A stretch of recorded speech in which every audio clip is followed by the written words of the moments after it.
mi agradecimiento, porque creo que es muy interesante que dialoguemos en la universidad. Ahora corren tiempos complicados en la política española.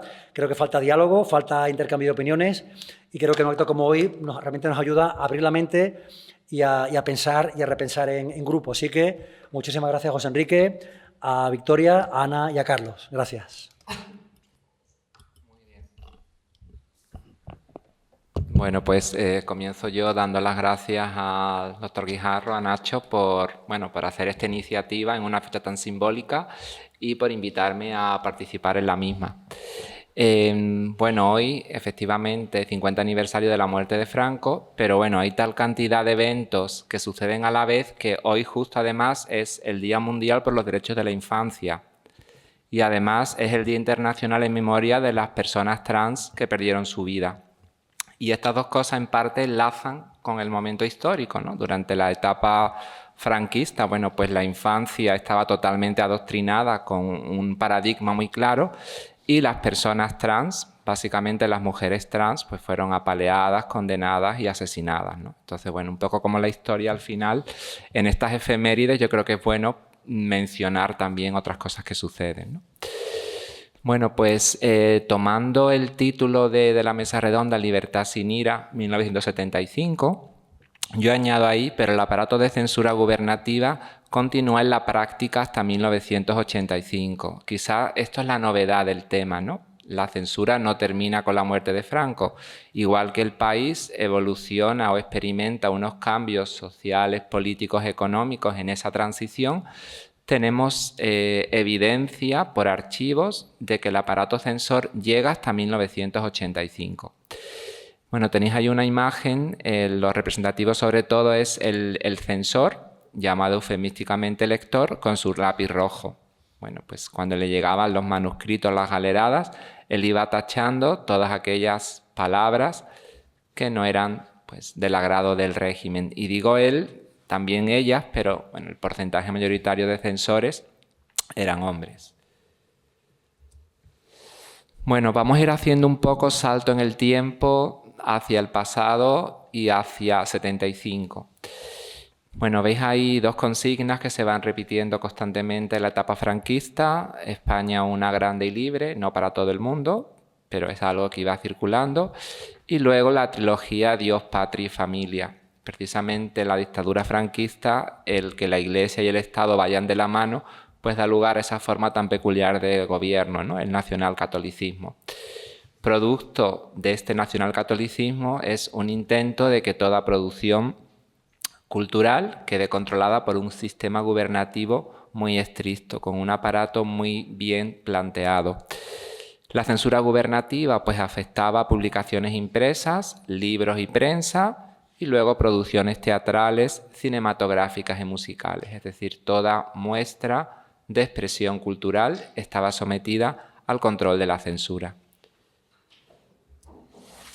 Llega la Constitución de 1978, la ansiada libertad de expresión se instaura y en principio pone fin a la censura oficial.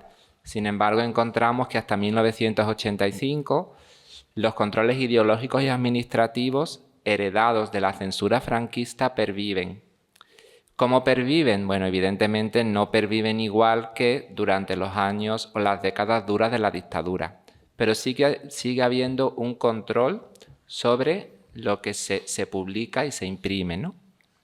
A partir del 76, cuando estamos ya muerto Franco y estamos ya en este periodo de transición, los expedientes de censura son ya pocos los que incluyen el informe del censor. El censor era la persona que leía la obra y decía, pues, se puede publicar o no. Son ya poquitos los que los incluyen. Si vamos a ver ejemplos representativos de obras que incluso hasta en el 78 tienen ese informe del censor.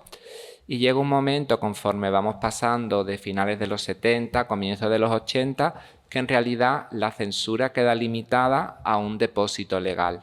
Pero aún así, el organismo que lo sigue controlando, aunque se llama Servicio de Promoción Editorial, es el nombre que tiene en esta etapa lo que era la sección de censura original. Bueno, tenemos aquí una muestra, el AGA, el Archivo General de la Administración en Alcalá de Henares, el AGA aloja toda la documentación relacionada con la censura.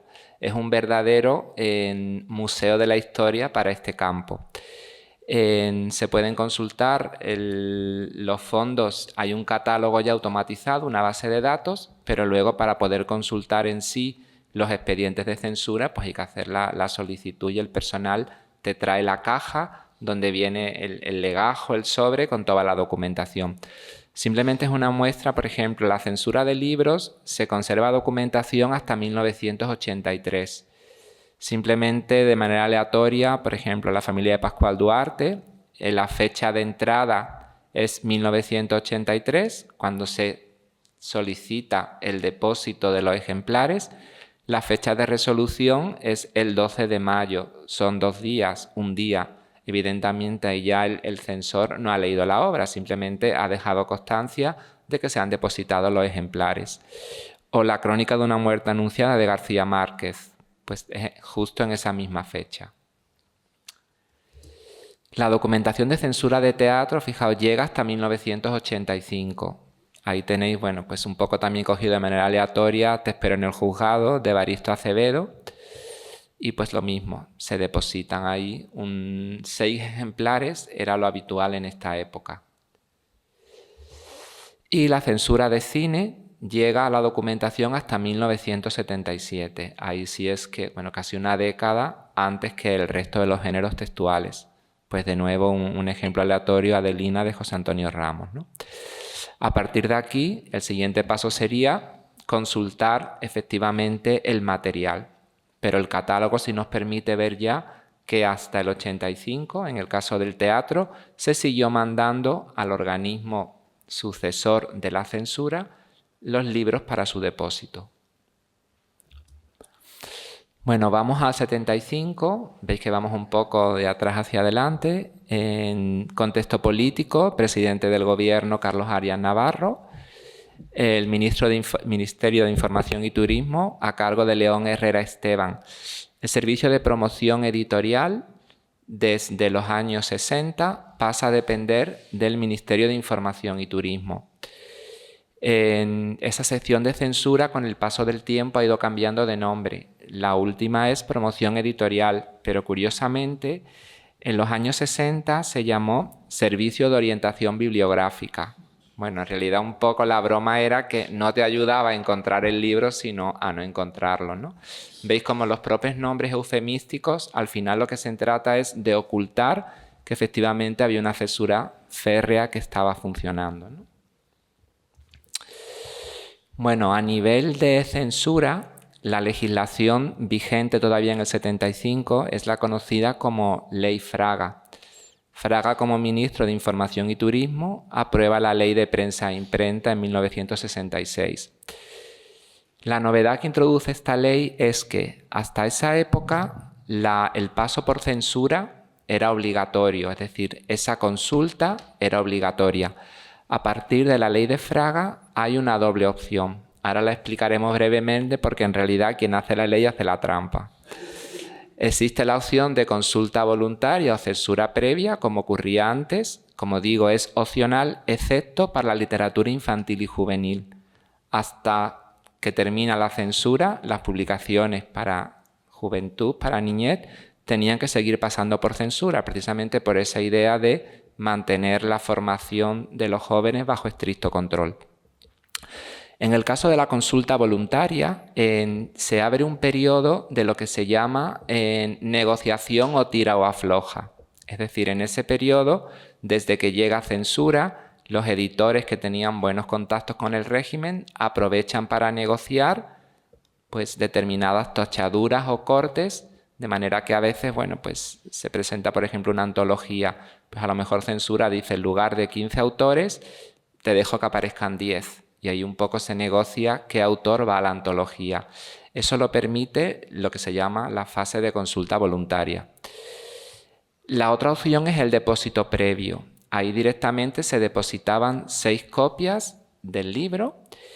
En principio no se solicitaba permiso, sino que censura autorizaba directamente el depósito. De hecho, por ley, desde que se depositaban los ejemplares hasta que censura daba el ok, No podían pasar más de un día por cada 50 páginas o fracción.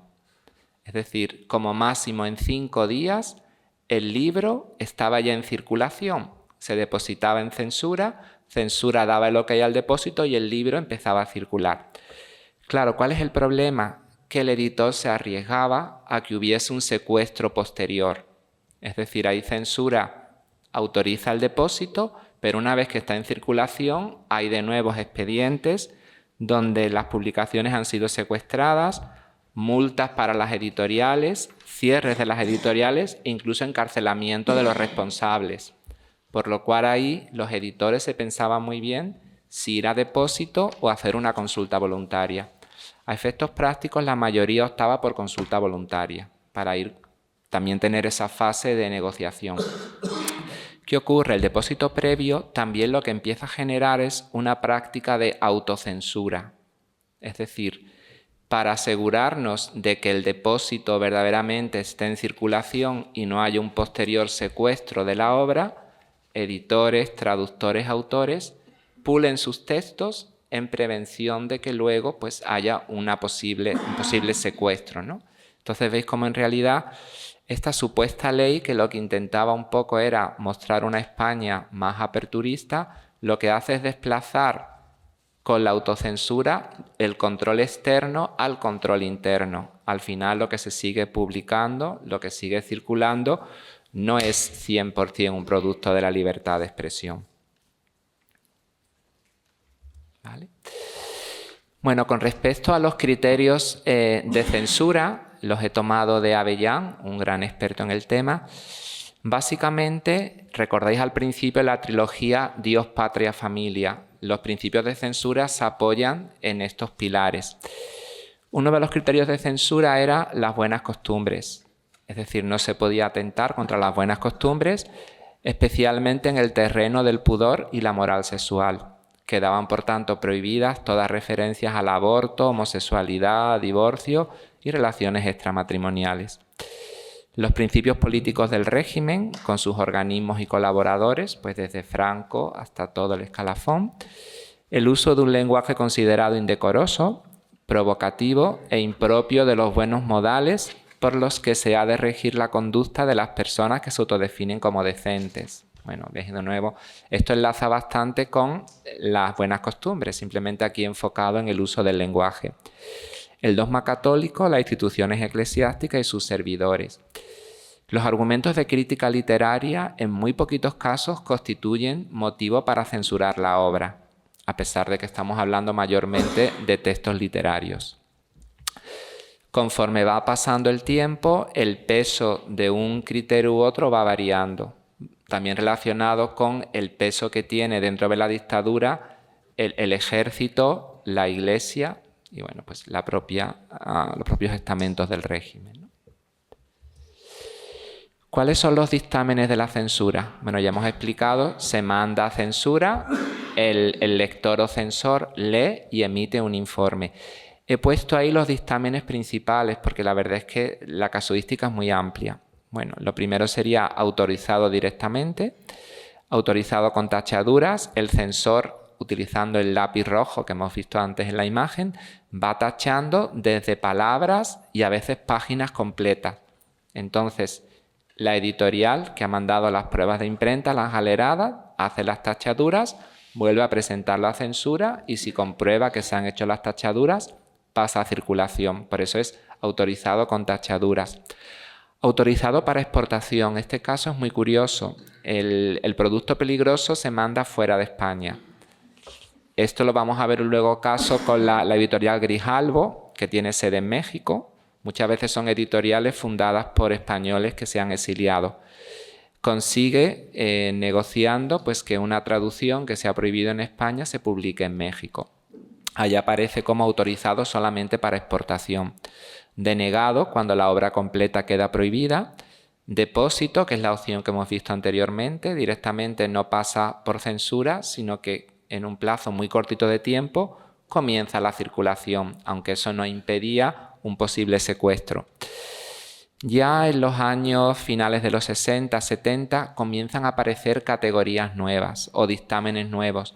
Básicamente la idea es un poco intentar mantener ese control estricto sobre la cultura, pero ir un poco acorde con estos tiempos de apertura y de libertad. Entonces, el autorizado con reparos, ahí el censor nos dice que no está de acuerdo con el contenido, lo justifica, pero que aún así no impide o no prohíbe la publicación.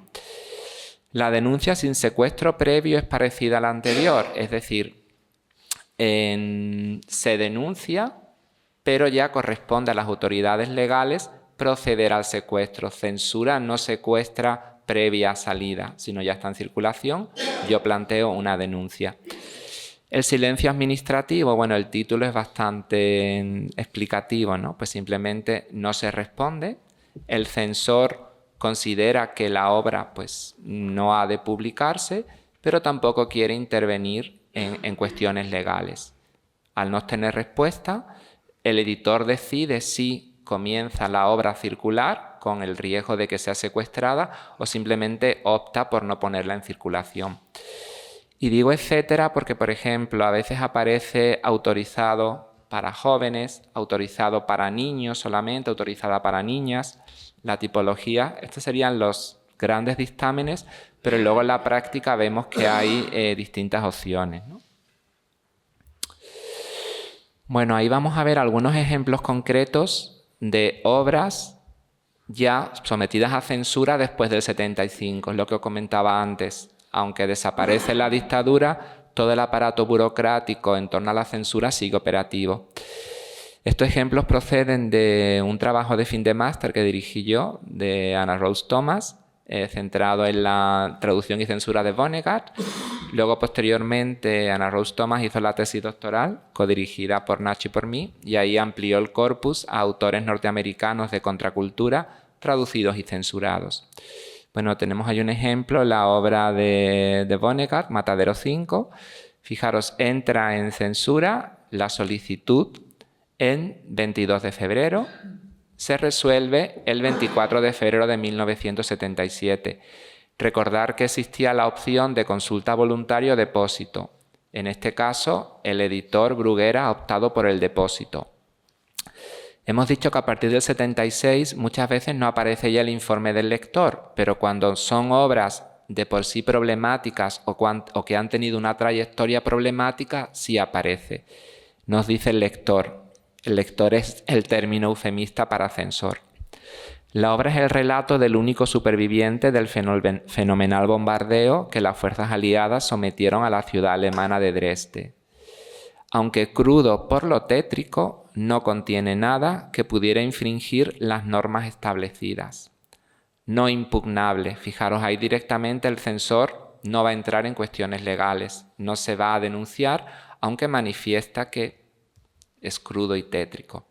Estamos en el 77. Vamos a ver qué es lo que ocurre con esta misma obra en el 75. Fijaros, estamos 2 años antes, la editorial Grijalbo, y entra en censura el 15 de diciembre, a muy poquito tiempo de la muerte de Franco. Esta obra, presentada por Grijalbo, había pasado ya anteriormente por censura, por eso en el expediente se incluye el antecedente. La obra se presentó a censura en el 69 y se aceptó para exportar a México, es el caso que os contaba anteriormente. El informe del lector de 1975 nos dice: se observa que en general el libro podría circular libremente. El único obstáculo se encuentra en irreverencias y posible blasfemia en una serie de páginas. En esas páginas él, con lápiz rojo, las ha marcado. A pesar de lo anterior y desde un punto de vista estrictamente jurídico, de nuevo censura no se implica, quizás no prosperase una denuncia judicial. Os pongo ahí simplemente de esas páginas que cita 2, para que veáis un poco el tipo de problemas que generaba la traducción. El cañón hizo un ruido desgarrado, como si se hubiera abierto la cremallera de la bragueta de Dios Todopoderoso. Un profundo estudio del cristianismo para comprender en lo posible por qué los cristianos encontraban tan fácil la crueldad. ¿Vale? Bueno, pues se sigue marcando, pero ya no es obstáculo para publicación. Estas mismas frases aparecían en la edición que presentó Grijalbo en el 69, por eso se autorizó para la exportación. Fijaros, si notamos ahí en ese espacio de años, como algo que en el 69 solo se puede publicar en el extranjero, ahora, a pesar de que el censor no está de acuerdo, no va a entrar en una denuncia. El censor pasa su informe al jefe de la sección del lectorado y el jefe indica: enviado a la superioridad y devuelto sin ninguna instrucción concreta sobre una posible impugnación legal. Fijaros de nuevo esa relación entre la censura y la cuestión legal. Se tramita el depósito. Bueno, pues simplemente al tramitarse el depósito puede comenzar la circulación. Y aquí os muestro ya, para ir terminando, lo que son en sí los expedientes de censura, para un poco que veáis la forma que tiene, ¿no? Es una obra, además, El pájaro espino. Bueno, seguramente los de mi generación y anterior, por lo menos la serie de televisión la vieron, ¿no? Bueno, pues ahí aparece el documento. Fijaros en la doble opción, depósito previo depósito, perdón, censura previo depósito. Estamos en el año 78, ya todo va a depósito. Título de la obra: El pájaro espino, el autor, la editorial Plaza Janés, el número de páginas que tiene la obra. Tirada oficial, 10.000 ejemplares. Es decir, estos datos del informe se mantienen así, es decir, lo que se pedía a la editorial no varía desde que comienza la censura. Pasa al lector 26. Fijaros, hemos dicho que normalmente son obras que no llevan ya el informe del censor a partir del 76-77, pero como es una obra espinosa, valga la redundancia, sí pasa a censor. Los censores nunca tienen nombres y apellidos. En todos los expedientes los censores vienen indicados por números. Sí es verdad que a veces es una labor un poco de hormiguita de archivo, mirando la letra del censor, porque ya estos informes están mecanografiados. Antes era caligrafía. Podemos empezar a ver qué censores se le asignaba un tipo determinado de obra. No era tan aleatorio, pero en el momento que está mecanografiado, pues es difícil. Bueno, aquí no vamos a leer, tampoco se ve muy bien, pero simplemente un poco lo que plantea es el argumento de la novela. No hace ninguna valoración. Dice: la narración tipo saga, que comienza en el siglo XX y termina en la actualidad, recoge el amor de una joven rebelde terriblemente enamorada del sacerdote del lugar. La temática es desarrollada de forma absorbente y el tratamiento es adecuado y perfilado con sensibilidad. Es decir, no hay ninguna valoración negativa por cuestiones morales. Al final añade no impugnable. Fijaros, estamos ya en el 78, es decir, ya en plena transición. ¿Vale? Bueno, pues como se ha autorizado el depósito, se acompañan de los 6 ejemplares que hemos indicado. Se ha autorizado 10.000 ejemplares y el precio de venta son 725 pesetas. Bueno, entonces quería enseñaros la documentación un poco para que físicamente vieseis cuáles eran los informes que el lector rellenaba cuando había leído la obra. ¿Vale? Bueno, pues en libertad sin ira, pero yo añado: el producto de la censura continúa. Muchísimas traducciones que se publicaron mutiladas han seguido reeditándose y siguen circulando. Esto es algo que está pasando desapercibido. A efectos económicos resulta más rentable, sobre todo en autores clásicos, que una editorial compre los derechos de autor de otra o simplemente absorbe el fondo editorial porque compra la editorial y sigue reeditando traducciones tal cual se hicieron y se publicaron censuradas. Esto es algo bastante curioso que normalmente no nos percatamos. El proyecto TRACE, Traducción y Censura, del que yo formo parte, intentamos, precisamente apelando a esta memoria histórica, plantear que es necesario retraducir los textos que están circulando autocensurados para restaurarlos, es decir, incorporar en la traducción toda la riqueza que tenía el texto original. Y bueno, pues muchísimas gracias y espero que por lo menos haya quedado un poquito la panorámica global clarita. Gracias.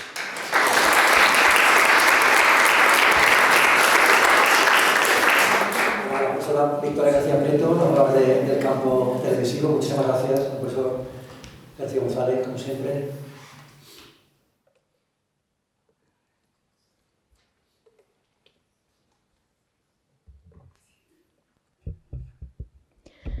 Vale, bueno, pues yo voy a hablar sobre la evolución de la televisión en España.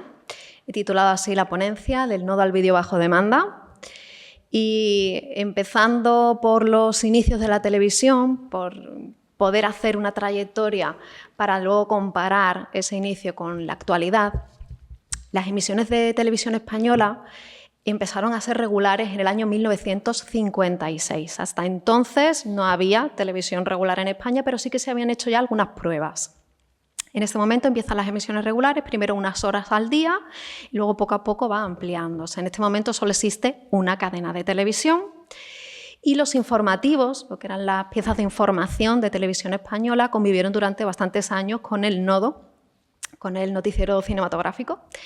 Y, de hecho, en los primeros telediarios y durante los primeros años, la información llegaba de primera mano directamente más al nodo que realmente a los servicios informativos de la televisión española. Además, los profesionales eran procedentes de Radio Nacional de España y del propio nodo. Con lo cual, aparte de la censura, de la que ya se ha hablado en la primera ponencia, ya los propios profesionales sabían cómo funcionaba este sector, por lo que había bastante autocensura entre esos profesionales de la televisión española. Aunque la programación tenía esos espacios informativos, sí es verdad que como convivía con el nodo, parece que la primera programación durante los primeros años o décadas de televisión española estaba más centrada en el cine, en la cultura, en el entretenimiento, en los programas divulgativos, sobre todo muy destacados en los programas de divulgación de la fe católica. Y una década después, en 1966, fue cuando empezó a emitir la segunda cadena con una programación más cultural, como sigue siendo hasta la actualidad, que ahora es la 2 de Televisión Española. Aquí vemos la foto de abajo a Suárez detrás porque fue director general de Televisión Española. Y esto pues, es una parrilla de programación, ¿vale?, de los años 70, en la que se ve pues, el tipo de programa, como decía, que bueno, que sí, que está las noticias a las 3, pero luego el telediario a las 9:30, pero casi todo lo que vemos es esa programación más de entretenimiento, divulgación, el cine, el deporte. Entonces, un poco cómo era esta programación en agosto. Ya cuando inicia la democracia, en el año 1978, la Constitución reconoce la libertad de expresión como derecho fundamental y además en el Estatuto de RTV de 1980 se reconoce la radio y la televisión como servicios públicos esenciales para la sociedad democrática. Y esto va a ser importante porque esa protección que va a tener la televisión va a ser para garantizar el pluralismo, porque se entiende que es una base para poder recibir información como derecho fundamental y para los valores democráticos. Y no será, igual que ha sucedido un poco también como en la censura, ¿no?, hasta los años 80 cuando realmente vaya desapareciendo la estructura mediática franquista y cuando se empiecen a crear grupos de comunicación más sólidos y nuevos medios aquí en España. En televisión, hasta los años 80 lo que teníamos era la 1 y la 2. Y en relación, ¿no?, con esa diversidad cultural que también tiene España, pues ya en los años 80 se promulga, en el 83, la ley del tercer canal, que es la que permite poner en marcha las televisiones autonómicas. No es casual cuáles fueron las primeras que se implantaron. En el 82, con una ley del propio País Vasco, la primera fue Euskal Telebista. Después vendría TV3, de Televisión de Cataluña, justo el mismo año que se promulga la ley del tercer canal. En el 85, TVG de Galicia y en el 89 ya Canal Sur, que actualmente es RTVA en Andalucía, ¿vale? Lo que, según algunos autores, son las 4 comunidades autónomas históricas, aunque no hay consenso, pero parece que hay un reclamo, ¿no?, de no sentirse identificados o representados con la imagen que se daba en esas 2 cadenas de televisión nacionales y querer tener una cadena de televisión propia de la comunidad autónoma. Y igual que sucede en otros regímenes, aunque no funcione de la misma manera, sí es cierto que, aunque se reconoce la libertad de expresión y la libertad de prensa, lo normal es que lo que ha sucedido en distintos sistemas es que el poder, de una forma u otra, intente influir de alguna manera en la información. Entonces, esto también ha pasado de algún modo en la televisión, y algo de lo que se ha hablado y se ha documentado en el ámbito televisivo o en el ámbito mediático en España es que, al mismo tiempo que hemos tenido durante unos años, ¿no?, un bipartidismo político, también ha habido un bipartidismo mediático, que significa que los grupos de comunicación en España pues, se han acercado a uno de los dos partidos mayoritarios. Por ejemplo, en televisión se ve claramente esto con la concesión de licencias para crear cadenas televisivas. Las primeras cadenas de televisión privadas que se implantaron en España fueron en 1989, Antena 3, Telecinco y Canal Plus. Entonces está documentado en algunos medios de comunicación cómo se asoció el hecho de que Canal Plus, propiedad de Grupo Prisa, fuera dada esta licencia para un canal que era cerrado y en el que se iban a retransmitir, por ejemplo, las competiciones deportivas como el fútbol, se preveía que iba a ser uno de los canales más lucrativos, la hubiera otorgado el Partido Socialista a Grupo Prisa, que tenía cierta afinidad con este partido. También podemos encontrar noticias de la época en el año 2000, cuando el gobierno, en este caso del Partido Popular, concede otras 2 licencias de televisión y van para los grupos de comunicación que editan el diario ABC y el diario El Mundo. Entonces, hay, como digo, y se pueden consultar noticias en diversos medios de comunicación que hablan de la afinidad para dar esas licencias a esos grupos de comunicación.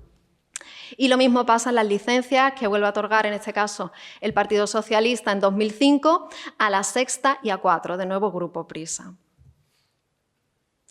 Y otra cosa que ha venido sucediendo en el ámbito televisivo es que desde un inicio, como decíamos, se reconoce que la televisión es un servicio de interés público y para eso en la primera ley de televisión privada lo que se hace es intentar asegurar el pluralismo impidiendo que un mismo propietario pueda tener todas las cadenas de televisión. ¿Qué se hace? Pues se dice que un propietario puede tener como máximo un 25% en una cadena de televisión, pero esto con el tiempo va a ir cambiando. En el año 1998, de ese 25% se va a pasar a un 49%. Y no va a ser casual, sino por la fusión de 2 entidades bancarias que tenían acciones en Antena 3. Unos años después, en el año 2002, se pasa del 49% al 100% y tampoco es casual. Es cuando Berlusconi, propietario de Telecinco en ese momento, se hizo con la mayoría absoluta del canal. Después, en 2009, se promulga el decreto de fusión de cadenas y eso implica que ya un propietario no solo puede tener el 100% de una cadena, sino que ya puede tener más de una cadena. Es la época en la que se fusionan Antena 3 y La Sexta y Telecinco y 4. Y un año después, en el año 2010, se promulga la ley audiovisual, que estuvo vigente hasta 2022, en la que ya un propietario puede tener hasta 8 canales. Esta ley dice que el pluralismo queda asegurado con que haya 3 operadores televisivos distintos, que son menos de los que en un principio se preveía para una sola cadena, que solo podían tener el 25%, por lo tanto hacían falta 4. Pues en la ley de 2010 se dice que con 3 operadores ya el pluralismo informativo estaría garantizado. El resultado ha sido que las cadenas de televisión se han ido concentrando y actualmente existe un duopolio televisivo A3 Media Mediaset que controla el 85% del mercado publicitario de la televisión en España. Además, A3 Media en televisión tiene Antena 3, La Sexta, cadenas temáticas, pero también tiene cadenas de radio como Onda Cero o Europa FM, también tiene productoras de cine, series, etc. Y además forma parte de un grupo de comunicación mucho mayor que es Grupo Planeta, que tiene el periódico La Razón y que tiene pues, todas las editoriales de Grupo Planeta, Casa del Libro, etc. Además, en el accionariado de A3 Media no solo está Grupo Planeta, sino también RTL Group, que es la división audiovisual del principal grupo de comunicación, uno de los más grandes grupos de comunicación de Alemania, que es Grupo Bertelsmann. Bertelsmann, además, tiene bastantes editoriales aquí en España, con lo cual nosotros decimos que Planeta forma parte de un duopolio televisivo, pero también casi de un duopolio editorial, porque Planeta tiene todas sus editoriales y Bertelsmann tiene todas las editoriales de Penguin Random House, muchas de ellas en España compradas a Grupo Prisa. La otra pata de ese duopolio es Grupo Mediaset. Es el grupo del fallecido antiguo primer ministro de Italia, Silvio Berlusconi. Este fue acusado en la Unión Europea de vulnerar el pluralismo informativo en Italia cuando controlaba no solo las principales cadenas de televisión privada, sino también las cadenas de televisión pública, siendo primer ministro. Actualmente, Mediaset España forma parte de un grupo mayor que es Media for Europe, que tiene principalmente presencia en la televisión italiana, y a su vez Media for Europe forma parte de un holding, una empresa muy grande, que también tiene presencia en el sector de la banca, en el teatro, telecomunicaciones, etcétera, y que tiene sede en Países Bajos. Y además, este grupo tiene presencia en su accionariado de otro de los principales grupos de comunicación franceses, que es Grupo Vivendi. Eso sería lo que es la televisión en abierto, pero además esta compite actualmente con la implantación de nuevas plataformas de vídeo bajo demanda que están cambiando lo que es el panorama televisivo, no solo en nuestro país, sino prácticamente en todo el mundo. La principal plataforma de origen español que tenemos bajo demanda es Movistar Plus. Movistar Plus es de Grupo Telefónica, que como saben es una empresa de telecomunicaciones que era pública, luego se privatizó y esta empresa ha llevado al mercado internacional series españolas que han obtenido mucho prestigio, como por ejemplo Las chicas del cable, La casa de papel, ¿vale?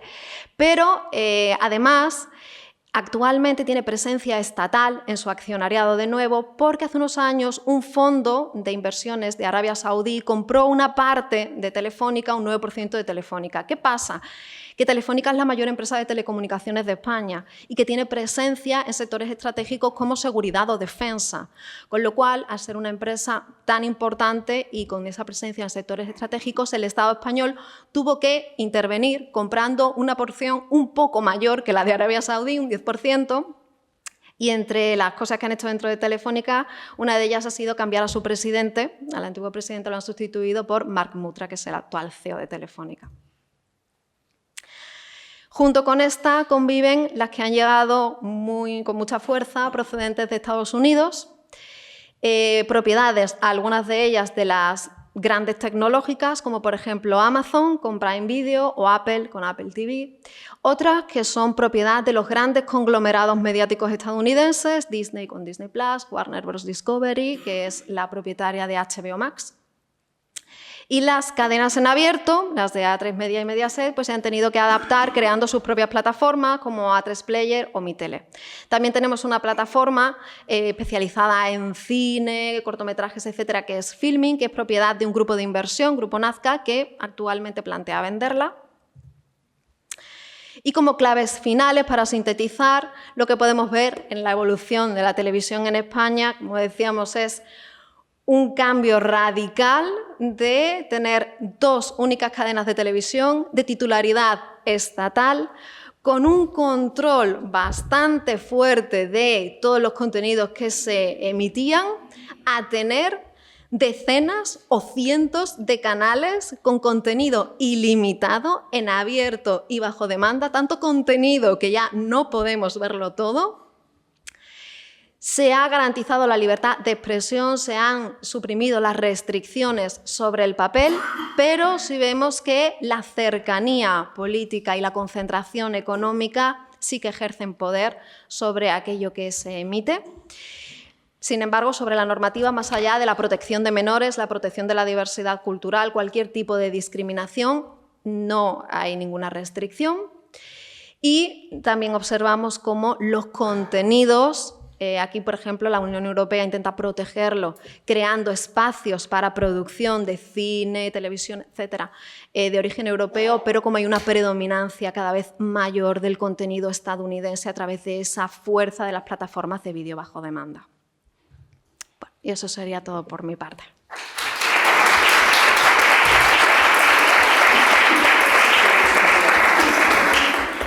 Muchas gracias a la profesora García Prieto por su excelente panorámica, a un tema que a todos nos toca, obviamente. Y ahora tiene la palabra la otra compañera de la mesa, la profesora Sánchez, del Departamento de Literatura Española, que nos va a hablar de otra especialidad como el teatro, ¿no?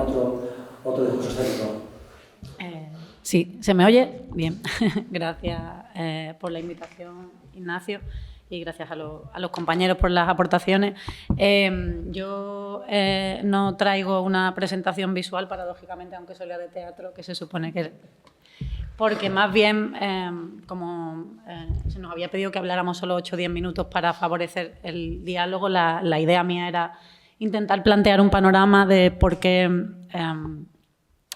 lo que sucede después del 75 y las decisiones que se toman a nivel institucional condicionan pues, el lugar de aislamiento social del teatro y la descontextualización del teatro mayoritariamente en el contexto contemporáneo. No sé si son ustedes personas que van al teatro, pero bueno, en general hay poca gente que va al teatro y está muy fuera incluso de los circuitos académicos. Ahora hay grupos de investigación potentes en el ámbito español en las universidades, pero sigue estando en una posición de cierta relegación que tiene que ver con las políticas institucionales que se realizan a partir de la transición. Bueno, la muerte de Franco abre en ese sentido una etapa en la que el teatro va a tener que renegociar lenguajes, genealogías y posiciones institucionales, y una etapa en la que las expectativas de libertad conviven con inercias persistentes que siguen condicionando,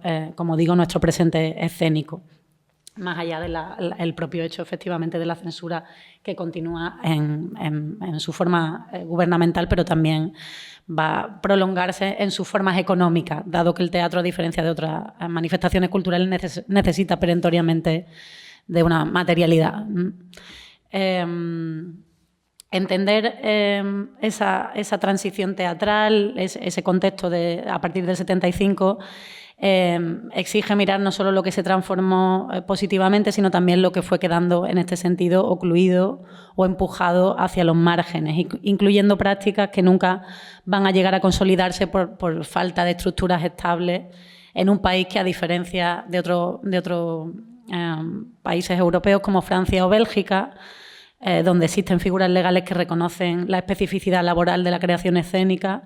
Aquí, en cambio, no se ha generado un marco de protección adecuado para los trabajadores culturales. Entonces, los talentos jóvenes se intentan ir porque tienen más posibilidades de vivir de las prácticas escénicas fuera de España. Y en España lo que tenemos pues un maltrecho sistema público que da solo para unas cuantas compañías y autores, y luego un teatro comercial que no tiene una función cultural clara o cohesiva más allá de cierto entretenimiento y que suele consumirlo gente que luego no va al teatro, digamos, sino que va eventualmente a un musical o a una obra comercial, etc. Esa fragilidad estructural es todavía hoy una de las razones, como digo, por las que tantos jóvenes se marchan y que también tiene que ver con por qué el teatro se estudia poco y mal y por qué hay una incluso desconexión del panorama teatral que existe en los lugares donde se forma teatralmente, ¿no? A mí cada año me sorprende ver que muchos alumnos del Máster de Artes Escénicas de aquí de la universidad, formados en la Escuela de Artes Escénicas de aquí de Sevilla, en la ESAT, pues hay mucha parte de lo que se sigue estudiando ahí que no da cuenta realmente del panorama que hay. La formación es problemática y tiene que ver con esto que voy a contar, y que también implica que el teatro no es un género textual, el teatro es muchas más cosas, es un conjunto de prácticas. Entonces no puede estudiarse solo ni conocerse solo a través de la literatura dramática, ni yo voy a referirme sobre todo a la literatura dramática. Cuando Franco muere en noviembre del 75, el teatro español ya vivía una tensión bastante larga entre la censura y la resistencia.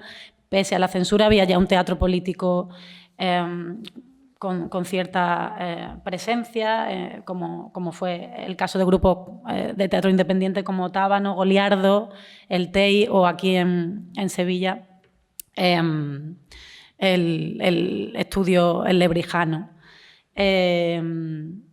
Y ese teatro independiente había renovado también lenguajes desde una precariedad material y junto con eso empezaba también a desarrollarse un incipiente teatro visual y corporal todavía minoritario, pero que va a ser el que va a tener éxito en este panorama de cambio cultural. La abolición de la censura en el 78 y después su continuidad real en la práctica, en todo caso no inaugura un espacio de libertad plena, sino que abre un territorio híbrido donde conviven expectativas de cambio, inercias institucionales del aparato franquista, como la propia censura, y un vacío de políticas culturales que tardará en ser ocupado. Bien, en el caso de la censura, no obstante, la parte de la práctica teatral que no tiene texto, que es mucha, pues no padece de ese tipo de censura, son otros los problemas, a lo que me refiero.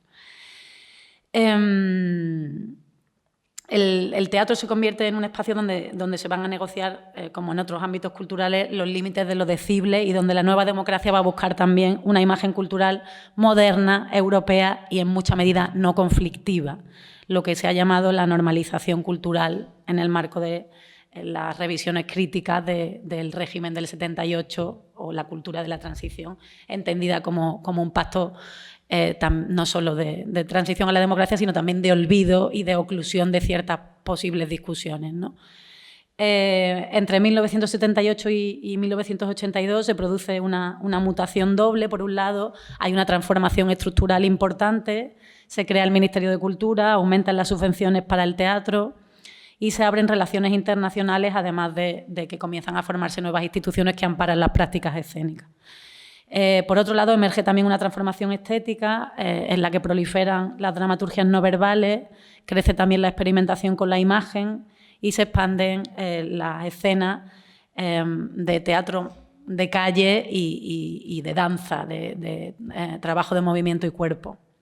Estas formas van a dialogar con la modernidad internacional, pero también van a responder a una necesidad interna, que es la de encontrar lenguajes capaces de expresar ese momento presente sin seguir reproduciendo solo la militancia del tardofranquismo. En ese contexto, el teatro independiente de raíz textual, que tenía mucho que ver con esta militancia tardofranquista, entra en crisis y muchos grupos intentan estabilizarse pero no lo consiguen, otros desaparecen y otros se integran o bien en las estructuras públicas o bien en el teatro comercial.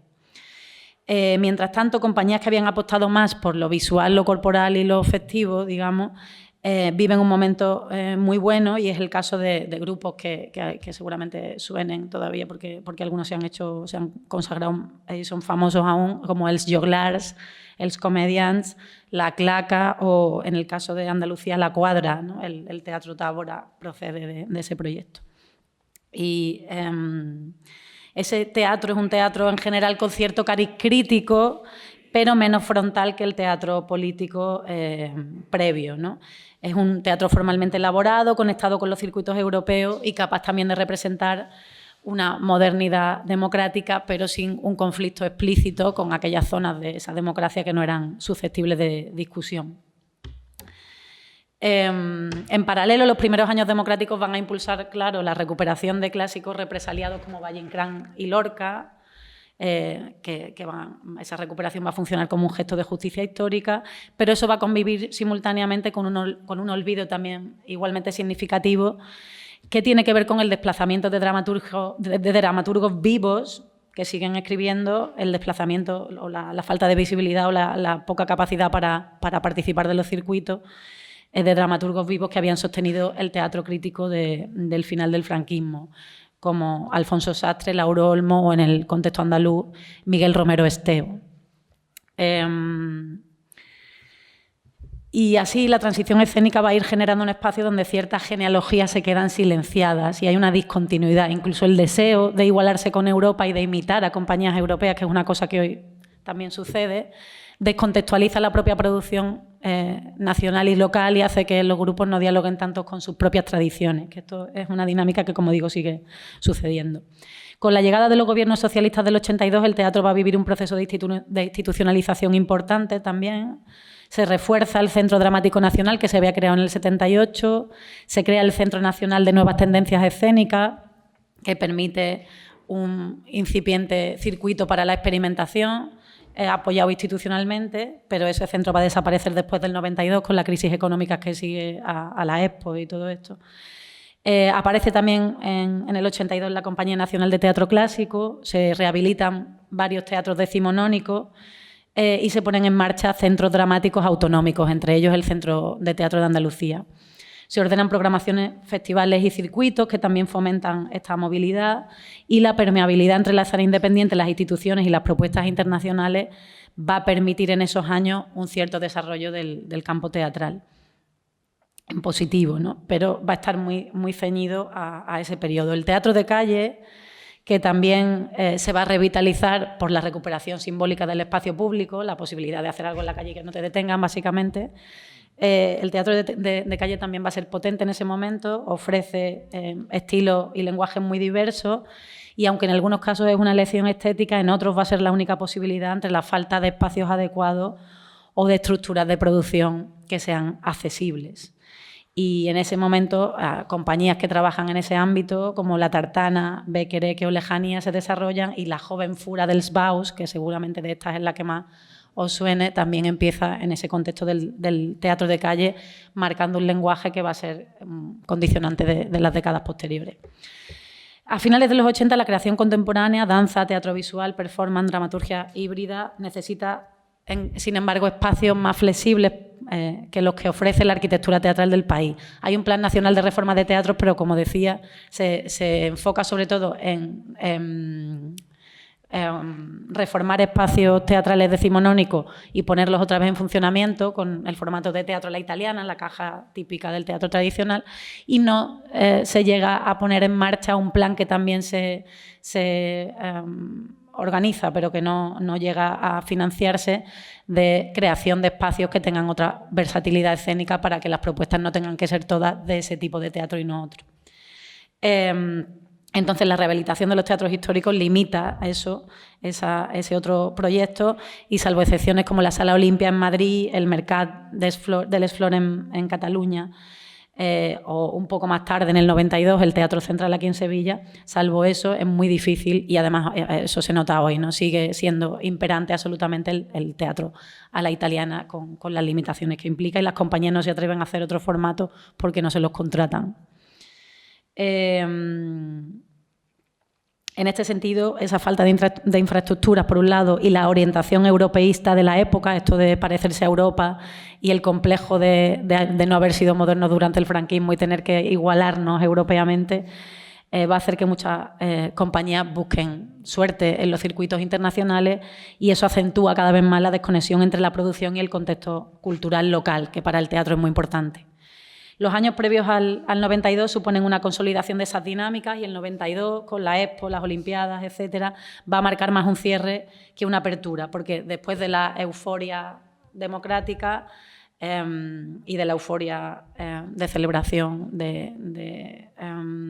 el contexto cultural que el 92 erige efectivamente, llega una crisis económica gorda, el centro de iniciativas teatrales experimentales se desmantela, la creación contemporánea es cada vez más desatendida, los circuitos se empobrecen, y la descentralización autonómica genera desigualdades bastante profundas entre unos ecosistemas teatrales y otros. Cataluña, por ejemplo, es de las que tiene un sistema más fuerte, que también se ve favorecido por las dinámicas del independentismo, que consigue que el Ministerio de Cultura genere una cierta situación de excepcionalidad. En cambio, en otros lugares la descompensación es evidente, ¿no? Y en el caso de Sevilla, y con esto voy terminando, la excepción la va a constituir el Teatro Central, que bajo la dirección de Manuel Llanes, creado en el 92 con la Expo y con continuidad hasta ahora. Manuel Llanes se retiró el año pasado, ha estado dirigiéndolo hasta aquí. Pues él ha apostado mucho por la creación contemporánea y por la programación internacional, y ha convertido el Central en un polo de referencia en el sur de Europa. Y mientras que en muchas regiones la llegada de los 90 va a traer una disminución muy grande de la presencia del teatro internacional, Sevilla, junto con Barcelona, se salva pues, por el Teatro Central.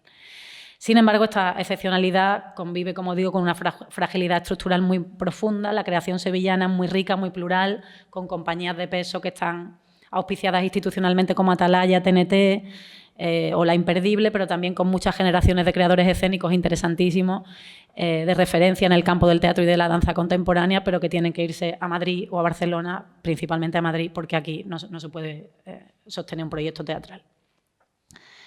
La distribución, además, es desde Andalucía, que te distribuyan tu obra en otros teatros es absolutamente frágil y compleja.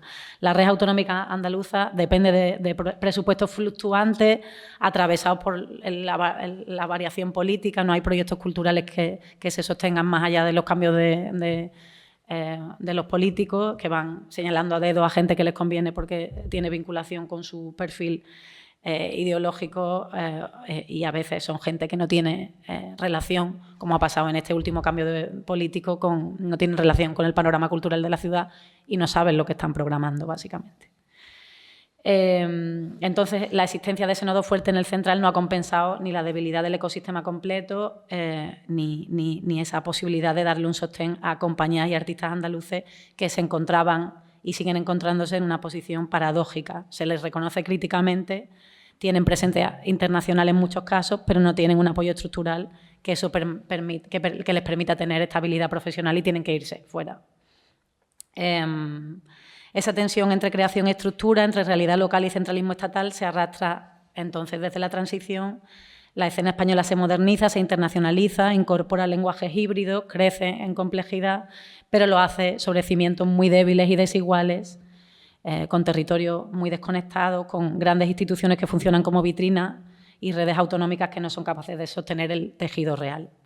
De manera que las producciones no tienen dónde arraigar, y eso es algo que, bueno, espero podamos discutir después, pero que tiene que ver con lo que ese panorama deja hoy como erial un poco en el campo andaluz del teatro. Gracias y perdón que me pasan unos minutos.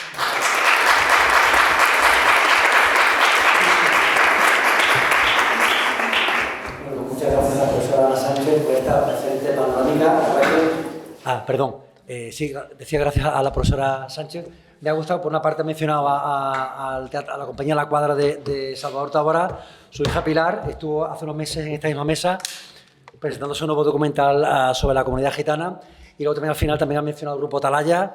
Hace 2 años vino su director, Ricardo Iniesta, también a inaugurar el curso cultural, con lo cual nuestra facultad modestamente intenta enriquecer la vida cultural sevillana. Y ya por último, pero no menos importante, mi admirado compañero de literatura española, Carlos Peinado, que es experto en poesía y también es poeta, todo hay que decirlo, con lo cual combina ambas facetas, a quien, bueno, de nuevo agradezco su generosidad y su paciencia con mis innumerables propuestas.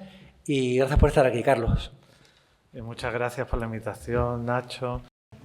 Bueno, y yo he tomado como la fecha del 75, me he ido un poquito para adelante y he seguido un poco para atrás, porque si hablar de la poesía en 50 años es misión imposible.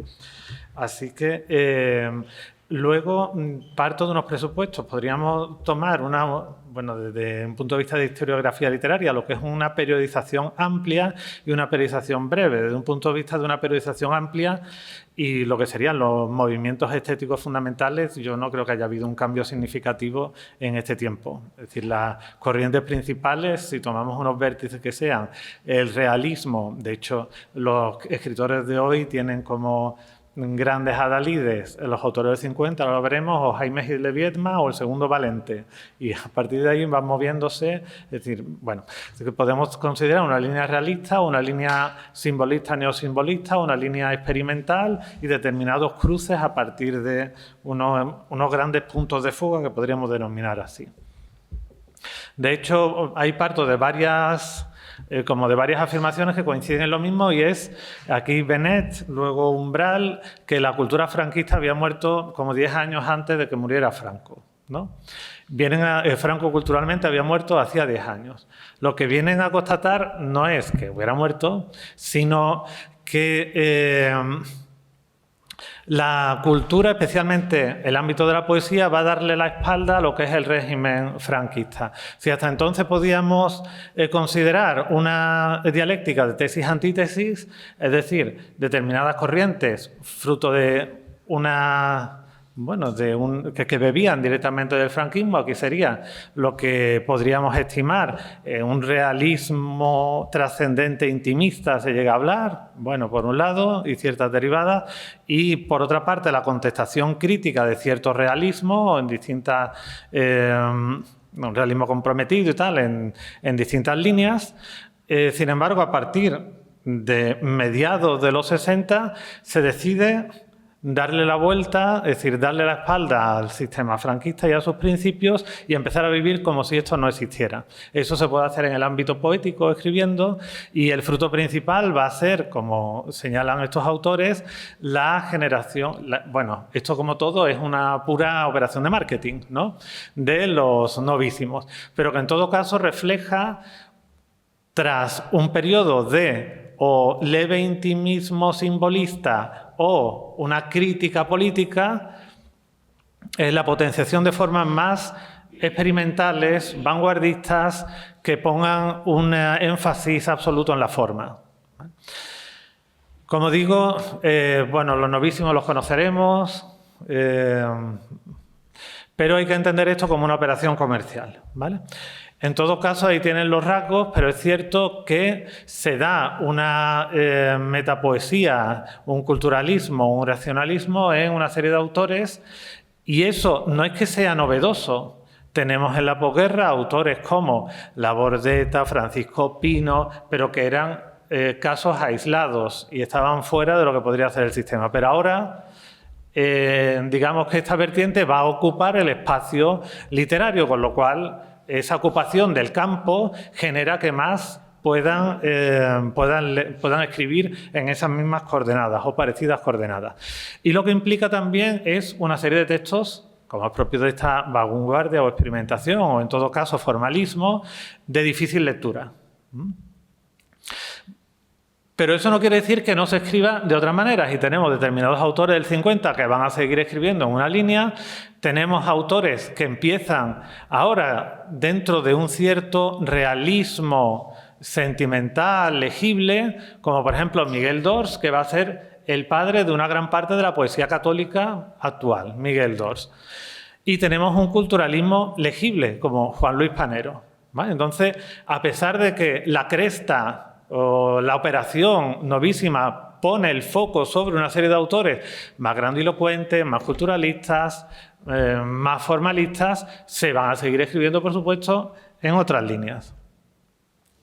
Si nos vamos, por decir, ya hablamos del 75, a una antología que sale en el 74, también muy célebre, El Bardo, ahí tenemos una nómina que nos hace ver la pervivencia del culturalismo en autores como Carnero, Jean Ferrer, etc., el surgimiento de otros autores nuevos, pero que están en una línea culturalista, como por ejemplo Antonio Carvajal, pero vemos otros autores diferentes, por ejemplo Aníbal Núñez, que trabaja bastante con el lenguaje, pero de una posición más crítico-realista, podríamos decir. Y tenemos la metapoesía de Jaime Siles, Genaro Talens, o podemos encontrar incluso, ahí tienen a José Miguel Ullán, casos de experimentación completa. Ahí tienen, por ejemplo, dos ejemplos de Ullán, ¿no?, con el tachismo a la derecha, con un soneto a la amistad a la izquierda. Tras esta marejada que constituye la generación novísima, tenemos, como veíamos en la diapositiva anterior, otros autores que habían quedado arrinconados, como Andrés Sánchez Robaina, que de lo que se denominará poética del silencio, en fin, un minimalismo simbolista, podríamos decir.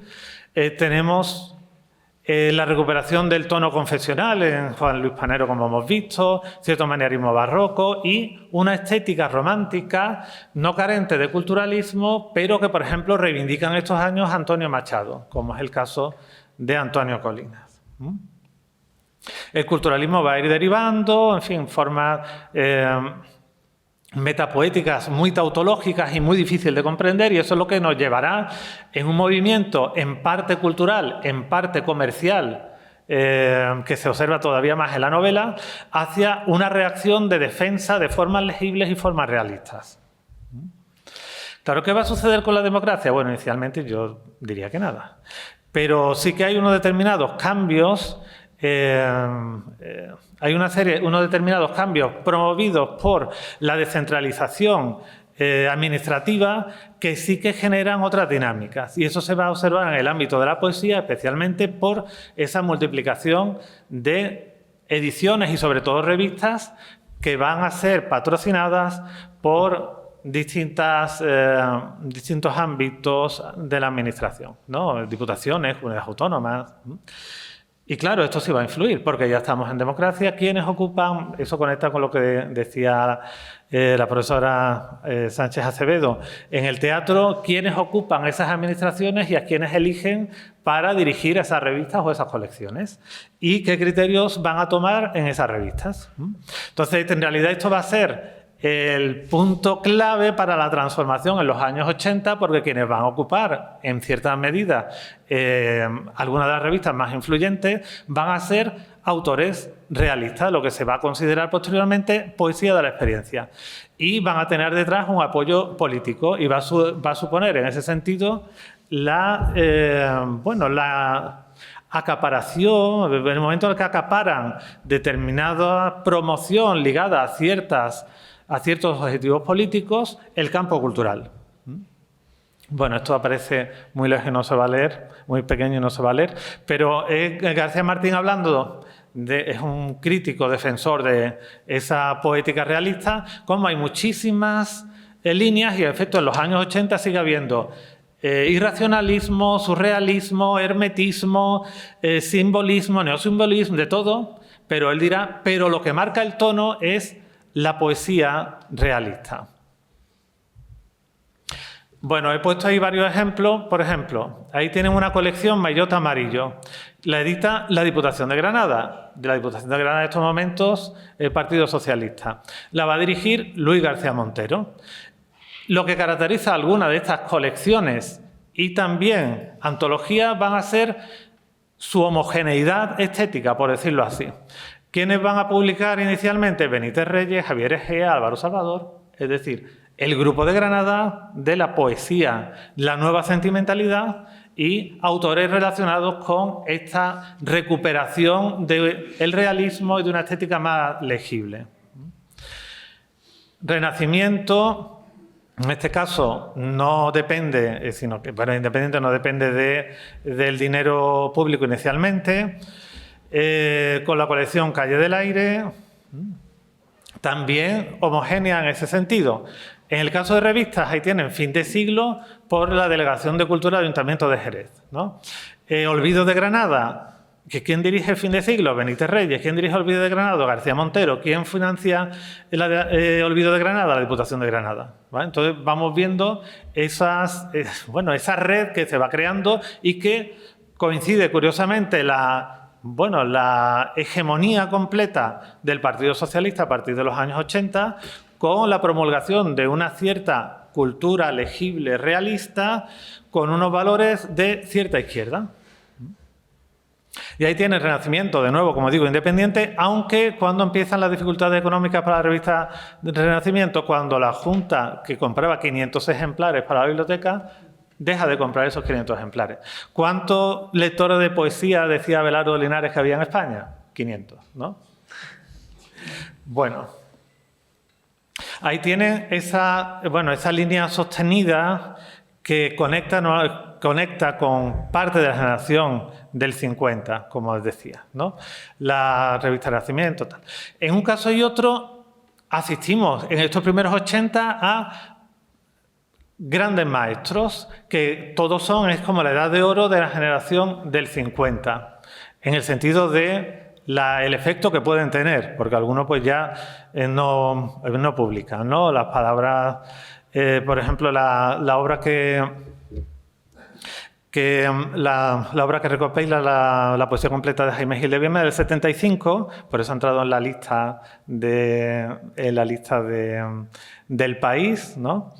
Bueno, a la derecha tiene lo que sería el paradigma realista, a la izquierda tendrían el paradigma hermético simbolista.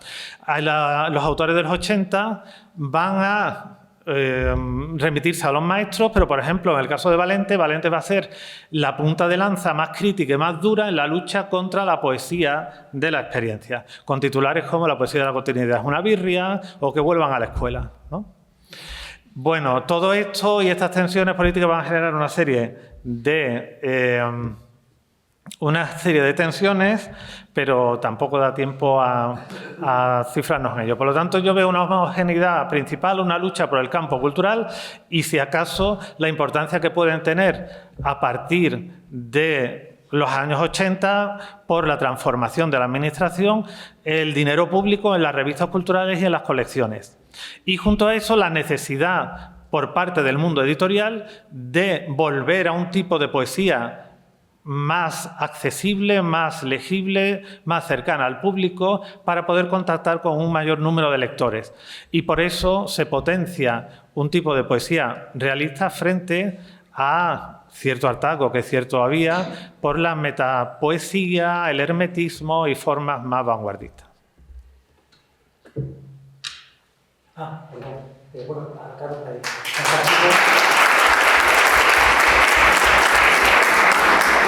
ha logrado sintetizar casi medio siglo de poesía. Al final ha conseguido, Carlos, ha conseguido sintetizar medio siglo de poesía española en 13 minutos. Así que te felicito, te admiro y te envidio. Y ahora, quizá un poquito la idea era que primero nuestros ponentes debatieran entre ellos, buscando quizás semejanzas, diferencias, conexiones, interconexiones, y luego también cederé la voz al público, pero primero quizá no sé si queréis plantear algo entre vosotros, cosa que os ha llamado la atención, puntos de convergencia, no sé si alguien quiere romper el hielo. Venga, muy bien, perfecto. La profesora Sánchez Acevedo, muchísimas gracias. Bueno, yo quizá el punto que veo muy claro de conexión tiene que ver, o lo puedo plantear, una de las maneras en que se puede plantear esa conexión tiene que ver, digamos, con las otras formas de censura, que no sé si conviene llamar censura o no, pero bueno, las otras formas de censura que en el fondo son, bueno, quién tiene derecho a decidir qué es lo que va a tener posibilidad de existir y de ser visto, ¿no? Entonces ahí, claro, yo creo que ahí es interesante entender también que la transición no es una ruptura, sino que también tiene muchas líneas de continuidad, porque tampoco las instituciones ni la gente que poderosa o la gente que tiene dinero para generar conglomerados culturales, ya sean grandes o institucionalmente posiciones de hegemonía, efectivamente, condicionadas por la relación con el poder, condicionadas también por lo que se ha llamado eso, cultura de la transición, como a una cierta izquierda, yo no sé si llamaría ya el PSOE izquierda, pero como al PSOE se le da como la cultura, digamos, a cambio de que la economía y las otras dimensiones políticas no se discutan, digamos, tampoco el rey o todo lo que no se puede discutir con los pactos de la transición, que luego hace unos años la repolitización social a raíz de las movilizaciones del 15M y otras manifestaciones ha reabierto conversaciones en ese sentido, pero todo lo que se ocluye al PSOE se le da lo cultural, pero también todo eso genera, digamos, otras formas de oclusión que, aunque no sean censura explícita, a veces lo son. En el teatro ha habido en los últimos años algunos casos de censura explícita que se ha presentado como que no era como tal, pero bueno, por ejemplo, el caso de Paco Becerra en los teatros del Canal en Madrid le censuraron una obra, lo que pasa es que no le dijeron que era censura, sino que era una descontratación por falta de fondos, pero era evidente que era una censura pues por motivos parecidos a los de la lista de la censura. O sea, es gracioso porque ahora la censura en el teatro y en otros ámbitos vuelve a parecerse a las listas del franquismo, porque estamos también en un revival, ¿no? Al parecer, del deseo de ser franquista.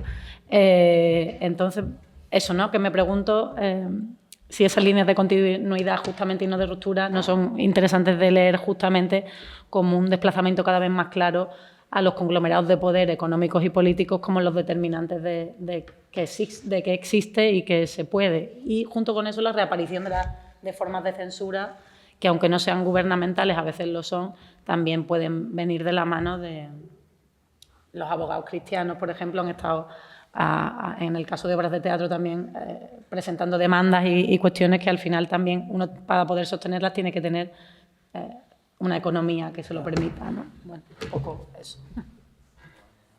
No sé si lo he organizado muy bien, pero bueno. Sí, bueno, a raíz de eso varias cosas.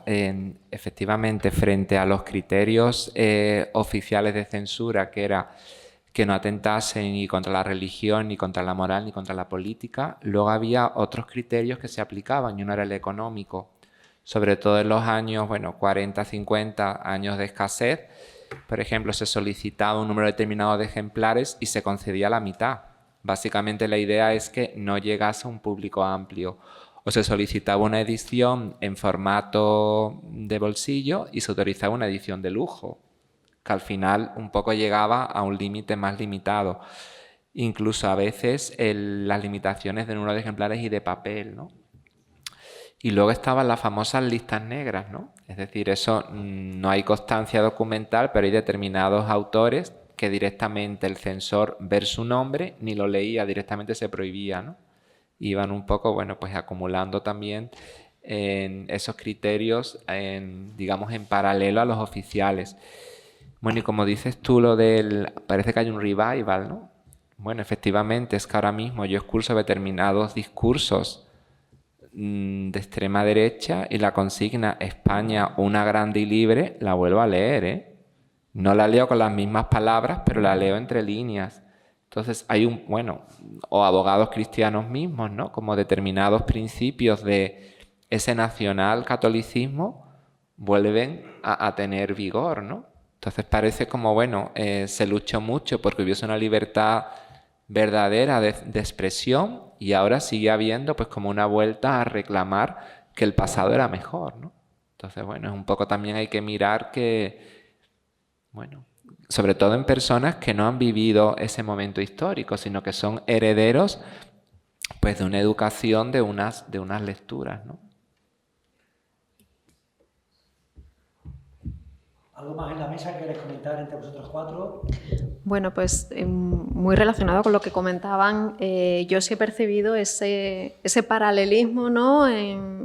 en esa relación con el poder y la influencia que tiene, que nosotros, por ejemplo, vemos en el ámbito de la comunicación, pero cómo se extiende hacia otros ámbitos culturales y una transversalidad también en el propio eje de poder, es decir, no es que hay unos buenos y unos malos en la sociedad actual hablando y en el ámbito político, económico, etc. Es que parece algo estructural el hecho de que el poder, lo ostente quien lo ostente, intente ejercer influencia en el ámbito comunicativo, en el ámbito teatral, en el ámbito cultural, literario, etc., en la forma en la que puede hacerlo, ¿no?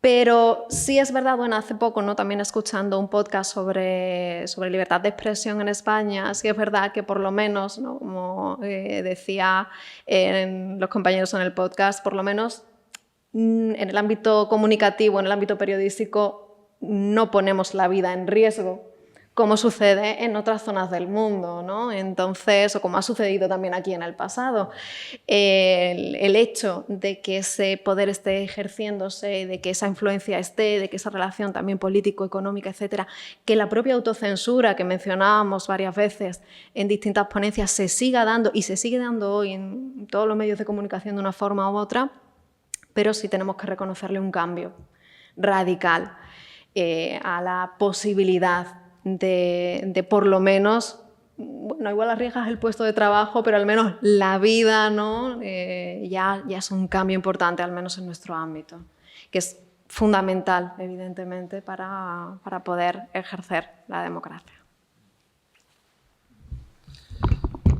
Sí, por ver esas afinidades sí que creo que se podían observar, como veníais diciendo, política y dinero, ¿no? Serían esos dos ámbitos de influencia en dinero. Decía, en la economía no lo hemos puesto de relieve, pero lo fundamental va a ser la incorporación de la economía española a todo lo que es la economía global y la entrada, entonces, como se ha dicho, la literatura viene a ser pues, una parte del mercado también, ¿no? Claro, lo que pasa es que hay parte de la literatura que es poco mercado. El teatro vende poco y la poesía pues también. Entonces, donde hay poco dinero, es más el peso de la política, creo, entra con sus tentáculos. Donde hay más dinero, el peso de la política, como es en la narrativa, es más moderado y lo que manda es el índice de venta, ¿no? Por decirlo así. Yo, Carlos, brevemente te quería preguntar, hablando de la transición, claro, me venían a la mente los poetas sociales, ¿no? Que fue de Gabriel Celaya, de Blas de Otero, ¿Cómo asumieron ellos el cambio? Claro, porque ellos empezaban, realmente estuvieron en los 50, en los 60, ¿no? ¿Qué pasó con ellos realmente a partir del 75? ¿Cayeron en el total olvido? ¿La poesía dejó de ser un arma cargada de futuro? ¿Que nos puedes comentar brevemente sobre, por ejemplo, vamos, se me ocurren, los que yo conozco, los metemos siendo de literatura norteamericana, por ejemplo, Celaya Plaza Otero, ¿qué ocurrió con ellos cuando, bueno, a partir del 20 de noviembre del 75? Bueno, primero ellos tienen una cierta evolución también, es decir, de la Galerna, ¿no?, de Blas de Otero, que, bueno, que son unos textos bastante más complejos, ¿no? Sí, claro.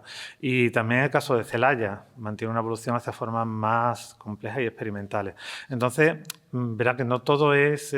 hay una recuperación de ellos, justamente la transición por parte de cantautores, ¿no? Y es como el momento en el que bueno, también se van a expandir a través de la canción, ¿no?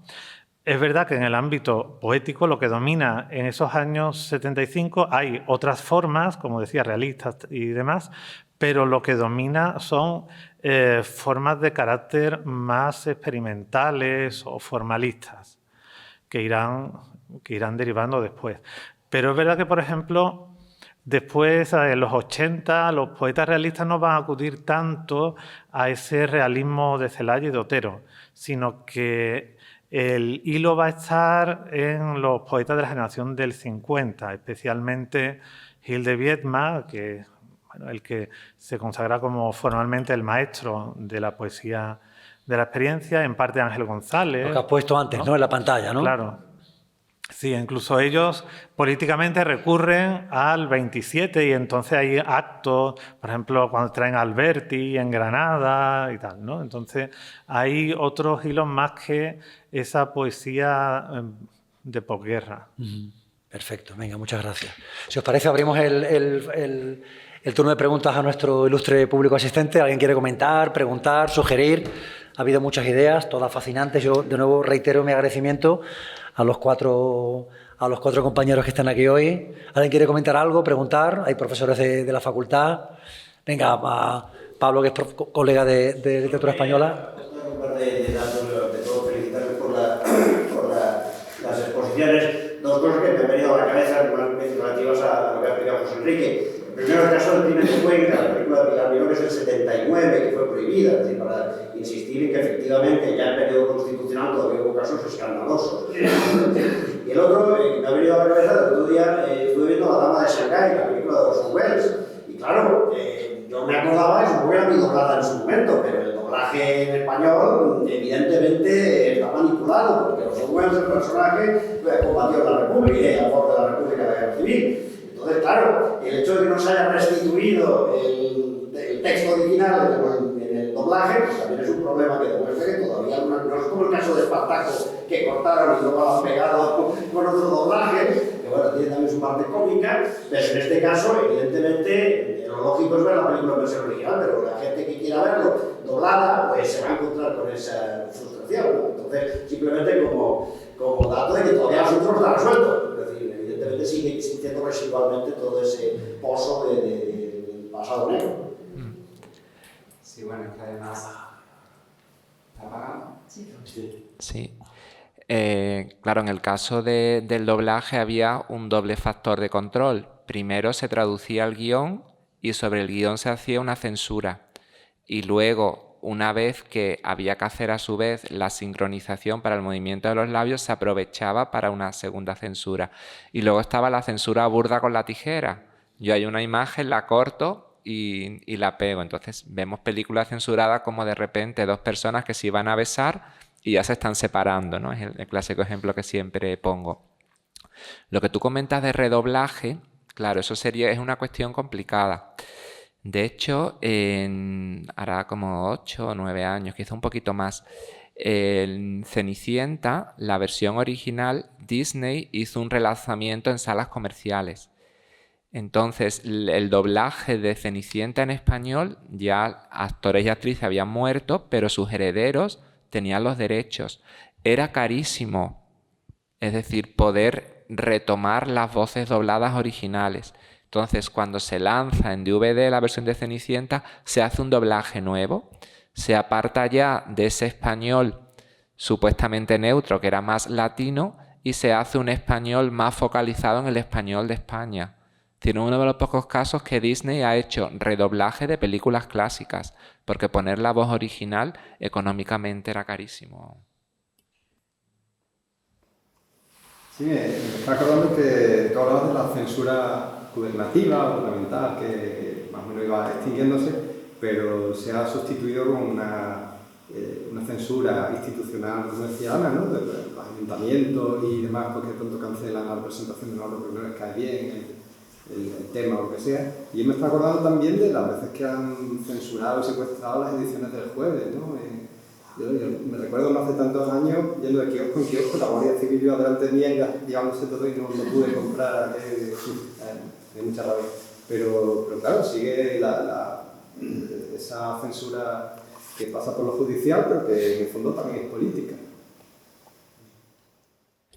Sí, claro, bueno, el mecanismo efectivamente, nosotros hablamos de censura gubernamental porque por ley estaba regida y había un aparato burocrático que la sustentaba.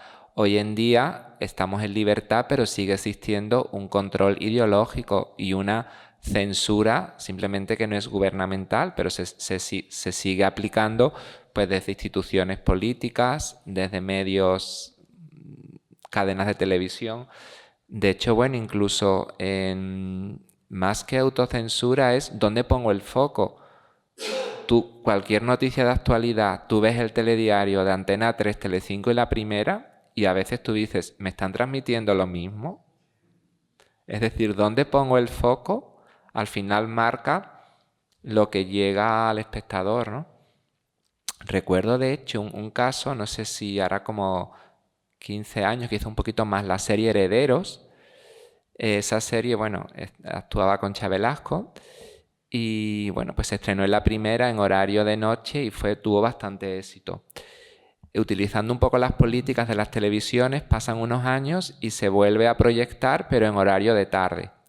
Bueno, curiosamente, el hijo de Concha Velasco en la serie era homosexual y en una de las escenas se besa con un chico. Cuando esa serie se repone en horario de sobremesa, justo la escena del beso se cancela. Hay mucha demanda, mucha crítica, entonces dicen que bueno, que como es horario de sobremesa, que los niños han salido del colegio, en fin, que no es una escena. Pero luego insultos donde puta, zorra, siguen apareciendo en la versión. Entonces, de nuevo, ¿cuáles son los nuevos criterios ahora para censurar o autocensurar, ¿no? Ahí estamos en la cuestión del medio televisivo, ¿no? Ana, yo te quería comentar, bueno, yo estaba pensando cuando te escuchaba y ahora que Pablo mencionó el crimen de Cuenca, quizá en teatro se me ocurre que el caso quizás más llamativo creo que fue La Torna del Juglar, si no me equivoco, que incluso carcelaron a varios miembros, Boadella se escapó, en fin, aquí tenemos a un eminente catalán como Pablo. ¿Nos puedes comentar algo sobre ese caso que en su momento fue bastante... Ah, no lo conoces, vale, pues entonces me cayó. Vale, en fin, por eso, claro, que realmente yo creo que fue realmente, quizá como igual, creo que también se mofaban de... ¿Perdón? Antes, ¿no? ¿Sí? Yo creo que sí, yo creo que fue antes del... ¿Antes del 75? No lo sé, antes del 78. Claro, yo creo que fue más o menos por ahí. Claro, pues vamos, antes lo pensé y como tú has mencionado a Pilar Miró, automáticamente me ha saltado que quizás en teatro el caso que yo por lo menos recuerdo más era el de La Torna del Juglar, ¿no? Que... Sí, que se vio ese caso, pero que no lo conozco particularmente, la historia del Juglar. Yo he trabajado mucho después sobre el teatro de las últimas 2-3 décadas, donde también hay censura, como digo, pero funciona de otra manera. Y además no es solo, quiero decir, por no hablar solo de una censura de carácter explícita, ¿no? Quizá, político, ¿no? Claro. digo, no solo política, digo, por ejemplo, Rodrigo García, que es un autor, un director contemporáneo que ha tenido cierta inserción institucional, ha tenido que dejar de hacer obras con animales porque los animalistas le reventaban las obras con una serie de presupuestos sobre lo que implicaba lo de los animales en escena y no digo que en su última obra mete un perro robot como una especie de parodia, ironía, claro. Aunque un perro robot es un ser escénicamente muy interesante por otros motivos, ¿no? O sea, luego es interesante escénicamente todavía un robot porque pues todavía no estamos habituados a esa cosa un poco ominosa del el movimiento simultáneamente natural y maquínico. Pero más allá de eso es una ironía sobre el gesto, sobre la autocensura, porque efectivamente en el teatro lo que pasa además es que tú no puedes hacer la obra y por lo tanto no la puedes mover y no te la contratan en ningún sitio y te quedas. Y eso por obras en las que, yo qué sé, sacaba unos gallos que le ponía unos zapatos de deporte, a lo mejor, ¿no? Por ejemplo, quiero decir que eso ya se consideraba. Entonces, y luego también le ha pasado, pues, él tiene una obra Golgota Picnic que no solo en España hubo manifestaciones masivas religiosas en contra de la obra, porque la obra habla desde los textos bíblicos, pero la obra realmente, o sea, esta gente que a veces se opone, y lo mismo con la obra de Paco Becerra que fue censurada, no han visto la obra, ni saben de qué va la obra. Golgota Picnic yo creo que lo ve una persona cristiana y no se, quiero decir, se ofende por otros motivos de la obra, pero no por la relación que tiene la obra con la religión, porque la obra no habla de la religión. Habla desde los textos religiosos, pero incluso como un homenaje, y desde cuadros religiosos, pero no habla de la religión. Y esta obra causó, por ejemplo, un debate público sobre la censura en Polonia. Aquí hubo manifestaciones, en París hubo manifestaciones grandes. Entonces, bueno, esto es también parte de lo que decíamos, de la vuelta a ciertos criterios morales, junto con otros criterios nuevos también de esto que se llama lo woke o lo que sea. También pero, la corrección pero que a veces política, son... claro, ya la cosa ha ido evolucionando mucho, ¿no? ¿Hay más preguntas por parte del público? Pues si os parece, terminamos aquí. Reitero las gracias a todo el público asistente, a José Enrique, a Victoria, a Ana y a Carlos. Muchísimas gracias. Hasta la siguiente.